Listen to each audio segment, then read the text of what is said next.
नाशिकमध्ये अधिवेशन आता सुरू आहे आणि भाजप मुक्त श्रीराम असा नवा नारा उद्धव ठाकरेंनी या अधिवेशनात दिलाय। राम एका पक्षाची मालमत्ता नाहीये, नाहीतर आम्हाला भाजप मुक्त श्रीराम करावा लागेल असा इशारा ठाकरेंनी या अधिवेशनात दिलाय।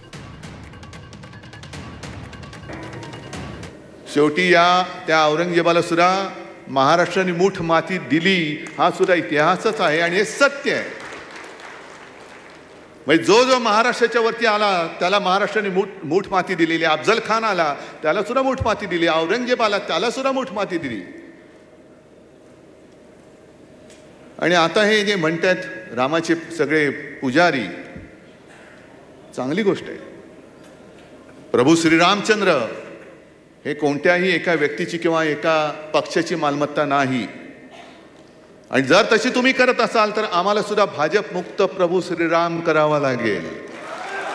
अमृत नोनी आर्थो प्लस ये एक प्रूवन फॉर्मूला है। इसमें मौजूद नोनी फल के गुण और आयुर्वेदिक जड़ी बूटियां शरीर को जरूरी पोषक तत्व देने के साथ साथ हड्डियों और जोड़ों के घिसने, उनमें होने वाले सूजन और दर्द को रोकने में मदद करता है। दर्द मुक्त जीवन के लिए अमृत नोनी आर्थो प्लस।